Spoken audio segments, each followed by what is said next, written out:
Thank you जनाब speaker. मैं इसी बात को के हवाले से दो अल्फाज बोलना चाह रहा था, क्योंकि ये जो वाक़या है ये उमरकोट डिस्ट्रिक्ट का है। मैं वहाँ से ताल्लुक़ रखता हूँ, उमरकोट से।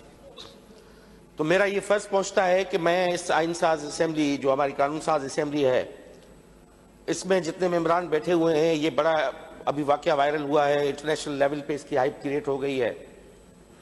तो इस हवाले से मैं एक दो बातें आपके सामने गोशे गुजार करूं। जैसे हमारे होम मिनिस्टर साहब ने कहा कि इस पे तो दो राय ही नहीं है कि हम अपने आकाए दो आलम के शान में किसी गुस्ताखी का तस्वुर करना भी गुनाह समझते हैं। इजहार तो अलग चीज है।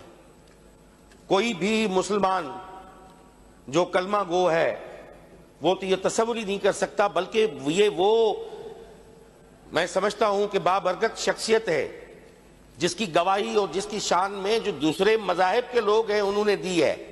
दुनिया का पहला किताब ऋग्वेद कहता है कि काल की अवतार आना है और काल की अवतार के औसाफ जो है वो ये होंगे, जिस पे हिंदू मजहब का बुनियाद है। इस हमारे रसूल पाक के आने की गवाही का ज़हूर बहुत पहले हो गया था, दूसरे मज़ाहिब ने भी किया है। मैं खुद कंपैरेटिव स्टडीज ऑफ रिलीजन्स का छोटा सा शागिर्द हूँ।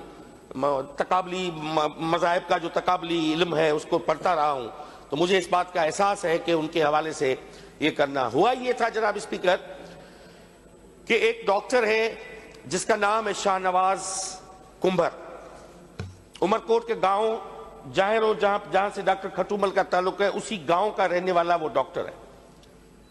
वो वहां का डॉक्टर था, वो सोमो सलात का भी पाबंद था और वो उसका पूरा घराना मजहबी था। उसने अपनी पैसों से कुछ पैसे बचा के अपने वालिद को हज पे भी भेजा। और 2020 से रिपोर्ट्स ये आई कि 2020 से वो नफ्सियाती बीमारी का इलाज करवा रहे थे डाउ से।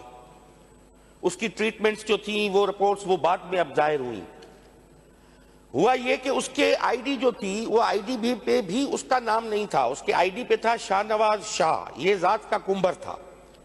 उस आईडी पे, फेसबुक की आईडी पे कुछ गुस्ताखाना पोस्ट जो है वो आना शुरू हो गई। अब वो गुस्ताखाना पोस्ट जो आई तो लोगों ने पढ़ के आइडेंटिफाई किया कि ये फला बंदा है, ये डॉक्टर है, फला है, इसके नाम चेंज हुआ है आईडी का, ये कुंभर है। बस लोग माप इकट्ठा होना शुरू हो गया। वहां पे लोग वहां पे वो उनका जज्बात है, उनके हम जज्बात की कदर करते हैं क्योंकि उनकी अकीदत है, उनकी मोहब्बत है, उसको हम डिनाई नहीं करते। वो इकट्ठा होना शुरू हो गए। अब शुरू हो गए तो पुलिस के लिए डेफिनेटली लॉ एंड ऑर्डर की सिचुएशन क्रिएट हुई और इनको ढूंढा गया। मेरी एसएसपी से बात हुई, मैंने कहा आप इनको फिल-4 इसको अरेस्ट करें। आप मेरा इलाका था, डिस्ट्रिक्ट था, तो उसने एसपी ने मुझसे रब्ता किया। मैंने कहा फिल-4 इसको करें, मगर इसके वालिद को, इसके जो बच्चे हैं 3, इसकी बीवी है, उसको आप प्रोटेक्शन दें, उसको पुलिस कस्टडी में लाएं। कहीं जज्बात में, रब्ते जज्बात में कहा कि मॉब जस्टिस न हो जाए, उन बेचारों का कहीं नुकसान न हो जाए। इसको हम तब तक ढूंढते हैं और पकड़ते हैं। पुलिस ने आइडेंटिफाई किया, उमरकोट पुलिस ने, कि वो कराची में वो कहीं पे मौजूद है। उसकी सीडीआर लेने से पता चला कि वो कराची में मौजूद है। और उसके वालिद ने भी उसके झगड़े चल रहे थे फैमिली में भी, उसको भी उन्होंने निकाल दिया था बिकॉज वो ड्रग एडिक्ट हो गए थे। टॉपर थे, टॉप 10 में एलएमसी में पढ़ते थे, टॉप 10 शागिर्दों में वो एक थे मेडिकल में। उसने मेरिट पे वो मेडिकल ऑफिसर हुआ, मगर उसका दिमागी तवाज़ुन वो बिगड़ गया, वो एडिक्शन में चला गया। फिर वो कराची की किसी होटल में वो जो लड़का था वो मौजूद था। पुलिस ने आइडेंटिफाई किया करने, ये पुलिस जो यहाँ पे पहुंचने से पहले ही उसने अपनी आईडी से, उसने एक दूसरी आईडी से वो अपीयर हुआ। उसने कहा कि ये जिस आईडी से गुस्ताखाना ये जुमले आ रहे हैं ये मैं नहीं हूं, मेरी आईडी है और है जो मेरी आईडी को ऑपरेट कर रहा है। इसकी पहली वर्बल फिजिकल वीडियो के साथ अपीयरेंस ये थी। अब तो वला आलम के वो जो पहले वाले कमेंट थे उस पर कोई हैंड राइटिंग तो थी नहीं। अब फेसबुक के ये तो कोई देख ही नहीं सकता कि उसकी अपने लिखे हैं या किसी और ने मोबाइल उठा के लिख दिए। अब मैं फारूक भाई का मोबाइल उठा के मेरे हाथ लगता है मैं कुछ भी लिख दूं उस आईडी पे, उसकी तरदीद आ गई। उसने वीडियो में कहा कि ये आईडी मेरी हैक हो गई है, ये कोई और कर रहा है और मैं पुलिस को बताता हूं कि मैं इस जगह पे मौजूद हूं वो वीडियो जो दिखाता है उसमें ये भी दिखाता है कि ये होटल है, इस होटल के वो सीढ़ियों तक जीनों तक आता है, फिर कमरे में जाता है, वो दिखाता है। ये वीडियो मैंने देखी। मैंने एसपी से बात की, मैंने कहा इसको सेफली आप प्लीज इसको आप पकड़ के कराची में ही आप इसको रख के इन्वेस्टिगेट करें और कोर्ट ऑफ लॉ में पेश करें। अगर मुजरिम है तो साबित हो जाएगा, जुर्म साबित हो जाएगा। अगर नहीं है तो खामखा इसको गैसेटने की जरूरत नहीं है। अचानक ये हुआ कि यहां से ये उमरकोट की पुलिस इसको लेके जा रही थी तो मीरपुर खास की पुलिस के ये ने रिपोर्ट आई कि एनकाउंटर हो गया है मीरपुर खास में। ये शख्स एनकाउंटर हो गया मीरपुर खास में, और इसका जो एक दोस्त था उसके साथ ये था, और दोस्त की गोली लगी है इसको, जिससे ये जो हमारा जो ये जो था बंदा वो वहां पे वो कत्ल हो गया, और वो जो दूसरा जो था वो फरार हो गया। जो इसका साथी जो था वो फरार हो गया और ये मर गया अपने दोस्त की गोली से। ये स्टोरी आ गई। स्टोरी आने के बाद अब डेफिनेटली हम भी समझते हैं, जिस आकाए दो आलम के उसवे उसना को हम फॉलो करते हैं, उसने कहा है कि बगैर तस्दीक के और बगैर किसी के आप किसी को मुजरिम नहीं ठहरा सकते। वो अपनी बदतरीन मुखालफिन को भी इसलिए दरगुजर कर देता था कि वो कहता था कि अगर मेरा जाती अनाद है आपका मेरे साथ तो मैं दरगुजर कर दूंगा आपको। मगर वो बिना तफ्तीश के और बिना इस हवाले से लाज भी बने हुए हैं, हमारे पास सारे कानून बने हुए हैं। उसको वहां पे मार दिया गया तो सोशल मीडिया पे हाइप खड़ी हो गई, पूरी दुनिया में ये न्यूज चल गई, इंटरनेशनल मीडिया पे न्यूज आ गई कि पुलिस ने उनको वहां पे मुकाबले में मुबैना तौर पे उसको मर्डर कर दिया।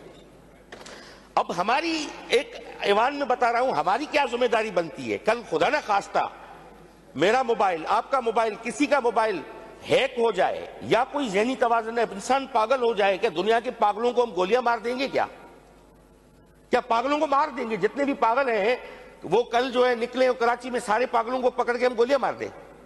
अगर वो बीमारी ज़हनी मरीज था तो वो भी डॉक्टर की इन्वेस्टिगेशन होती, हेल्थ डिपार्टमेंट का बोर्ड बैठता, उसको देखता इसकी ज़हनी कैफियत क्या है। अब इस पे हमारा क्या होना चाहिए? मैं अप्रिशिएट करता हूं ऑनेस्टली, क्योंकि इस इलाके का है, मैं होम मिनिस्टर साहब को जिसने ये एक्शन लिया है, और मैं यही तवक्को करता हूं कि एक जमहूरी इस्लामी रियासत में हमारे आकाए दो आलम के जो प्रिंसिपल्स हैं उनके बुनियाद पे जो है वो कार्रवाई होनी चाहिए, और उसी बुनियाद पे जो है वो हम इसको आगे बढ़ाएं। ना इसके कि एक ने सोच लिया और ये समझ लिया कि सरदार शाह ने फलां गुस्ताखाना बात कर दी है, बिना तस्दीक के उसको मार दो। उमरकोट 54% अकलियतें रहती हैं। उमरकोट वो जिला है पाकिस्तान का वाहिद जहां पे 54% हिंदू हैं, 46% मुसलमान हैं, 44%। अब आप मुझे बताएं कि उस डिस्ट्रिक्ट में आलम यह है कि धड़ाधड़ लोगों की जो है फेसबुक पे आईडीज पे आ रहा है कि खौफ का आलम यह है कि अगर मेरे हवाले से कोई चीज आ जाए तो खुदा रहा ये नहीं समझना कि इसमें मैं हूं। हमने एक सोसाइटी में इस एक वाकये ने एक क्यास फैला दी है, एक खतरनाक एक वेव चल गई है। तो मैं समझता हूं कि हमारा मुतालबा ये है कि ये एक्ट जो अगर पुलिस ने किया है, अगर पुलिस ने किया है तो गलत किया है। अब वो तो चला गया, अब उसके पीछे जो बैठे हुए हैं उनको प्रोटेक्शन देना, मैं समझता हूं कि होम मिनिस्टर साहब इस पे सीरियसली उसको लेंगे, उसको प्रोटेक्शन मिलेगी।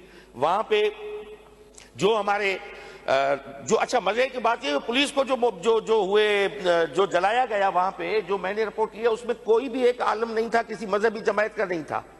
वो एक दूसरे जो लोग थे वहां के जो तमाशबीन होते हैं फायदा लेने के चक्कर में, उन्होंने आके जलाई है। वो उलमाए कराम जो थे आए, उन्होंने अपना एहतजाज रिकॉर्ड करवाया, पुलिस से मिले और वो चले गए। उन्होंने का बयान भी ये था कि इनको आप कानून की गिरफ्त में लाएं और इसको तफ्तीश करें। ये थी जो मजहबी जमायतें थी उनका एक जिम्मेदाराना एक रवैया था। बाकी मैं उनके बारे में नहीं बोलता, मौलवियों के बारे में जिनको पढ़ा ही नहीं होगा कि फकत दाढ़ी रखने से कोई मौलवी तो नहीं होता, ना वो आलिम बनता है। सुन्नत की पैरवी करना एक अलग चीज है, मगर उसके बारे में अपना इल्म और खिरत रखना ये अलग चीज है। तो मैं मेरे इलाके का है, मुझे बड़ा जनाब स्पीकर ये मैं कल पूरा दिन और रात पूरी ईमानदार की बात में सो नहीं पाया। मैंने कहा वला आलम मेरे आईडी है, मैं सोशल मीडिया यूज करता हूं, कल किसी के हाथ लग जाए और मुझे गोलियां मार दे, और जो रियासत जो प्रोटेक्शन देती है अगर पुलिस ने ये किया है तो अब भाग के लोग कहां जाएंगे? वहां जाएंगे कि मैं कोर्ट ऑफ लॉ में पेश हो जाऊं, मेरी हयाती बच जाए, मुझे बोलने का मौका मिले।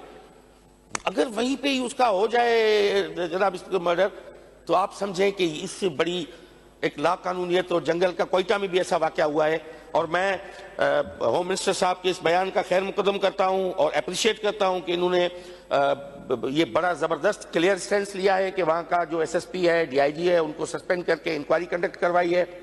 जो भी इसमें मुलविस होते हैं उनको according law, in the light of law, उनके हवाले हो जाएगा, कार्रवाई हो जाए। Thank you. जी फारूक साहब।